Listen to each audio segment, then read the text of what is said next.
Merci.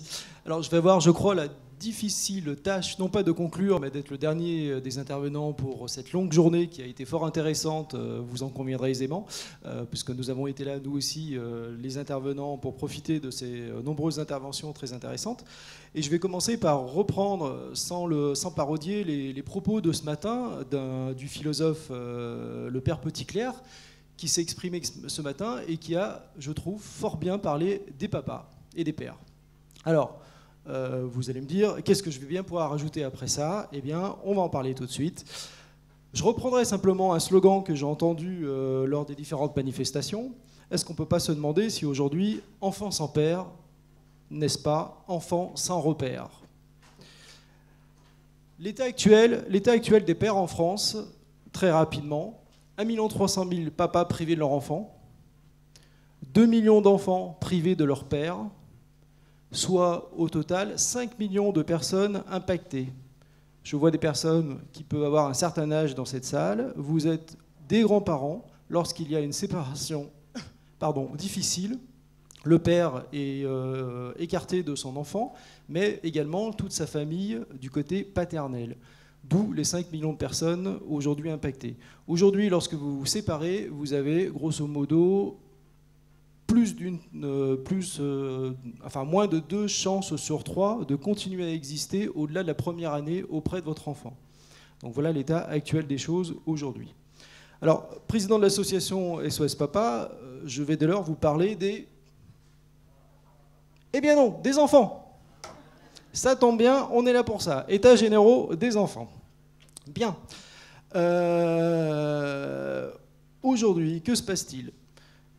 Faire un enfant, c'est quoi? Pour moi, je ne sais pas, probablement pour vous également, c'est le fruit de l'amour, le fruit d'un couple qui, à un moment, a eu l'intention, l'envie, le désir, le projet de faire un enfant. C'est tout ce qu'il y a de plus louable, c'est tout ce qu'il y a de plus intéressant en termes de filiation, en termes de tas de choses. Et ce n'est certes pas un désir, un souhait ponctuel, qui vient comme ça à un moment donné. On a tous eu un jour à affronter, j'allais dire, les envies d'une femme enceinte. Qui n'a pas cherché des fraises un dimanche soir? Personne? Moi oui, j'en suis navré. Eh bien, un enfant, ce n'est pas une envie comme ça, ponctuelle. C'est pas une envie de fraise. C'est pas je fais un enfant tout seul ou toute seule. On l'a vu tout à l'heure, d'autres intervenants en ont parlé. La discrimination, évidemment, c'est qu'aujourd'hui, une maman a éventuellement la possibilité de faire un enfant toute seule. Un papa, aujourd'hui, n'a pas cette possibilité-là. Alors papa, un homme en tout cas, n'a pas la possibilité de faire un enfant tout seul. Bien. Cela pose malgré tout sûrement la question de la légitimité du droit à l'enfant. Puisque aujourd'hui, vous avez bien compris qu'on est là pour un petit peu grogner, pour le moins, et en tout cas s'expliquer sur ce que certains tentent de nous faire passer comme étant une sorte de droit à l'enfant. Eh bien, le droit à l'enfant, on a tous un peu l'impression qu'on est sur une autre planète, parce que je vais tout de suite vous parler surtout du droit de l'enfant.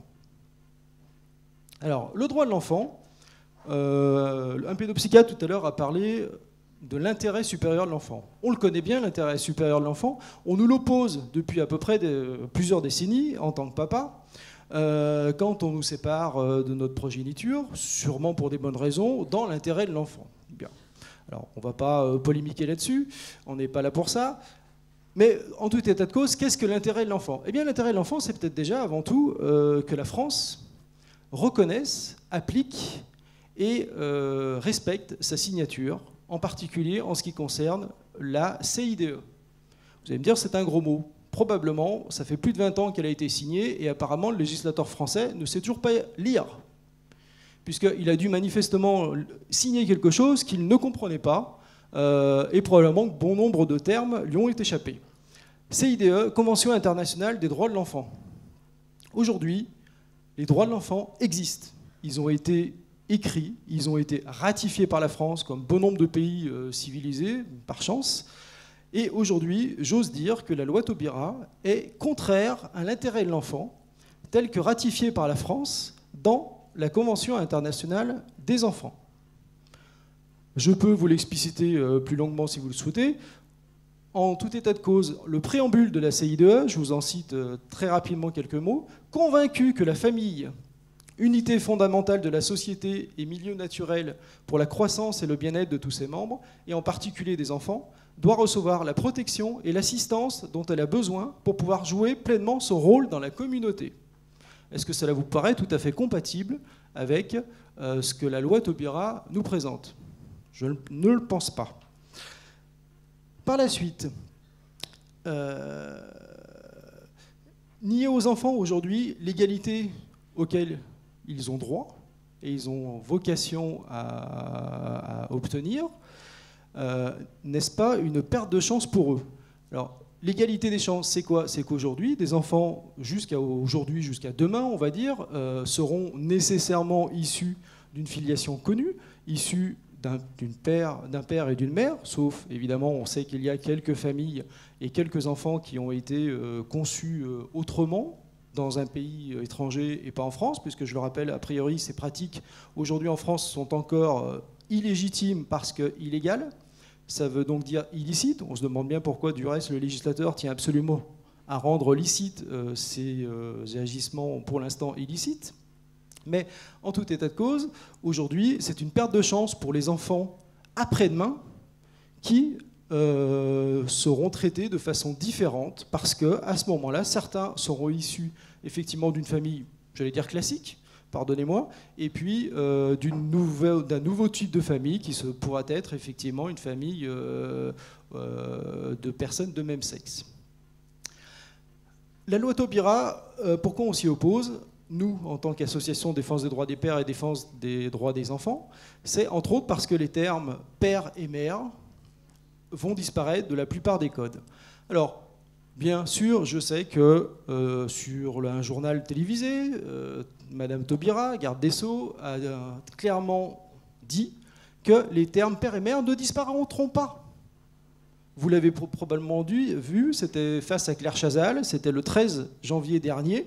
J'ai revu le replay sur Internet, les bras m'en sont tombés. Si les bras tombent, je lâche le micro, pardonnez-moi, je ne vais pas reproduire ce qui s'est passé hier au soir quand j'ai revu cette émission, qui restera probablement un moment d'anthologie, puisqu'elle a quand même menti devant des millions de Français qui regardaient la télé, alors que le projet de loi Taubira, évidemment, fait bien apparaître le fait que les termes père et mère vont disparaître.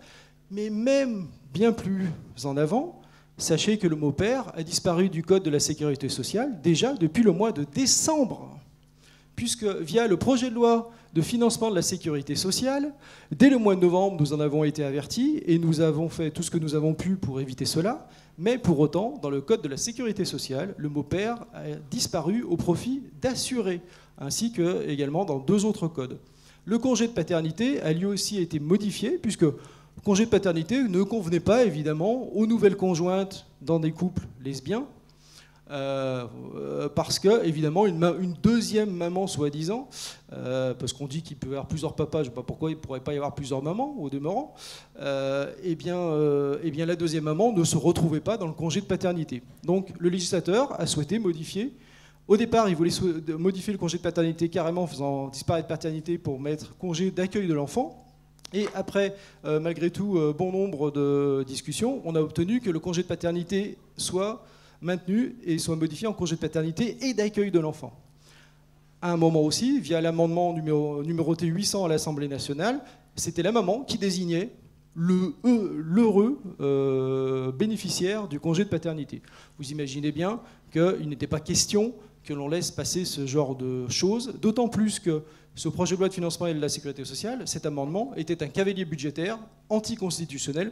Mais je crois que ce gouvernement-là, comme bon nombre d'autres, n'ont que faire des lois qui, au final, se révèlent anticonstitutionnelles. Le Conseil constitutionnel est là pour retoquer les lois, certes. Enfin, ça serait bien de faire dès à présent des lois qui ne sont pas susceptibles d'être jugées comme anticonstitutionnelles par un Conseil constitutionnel.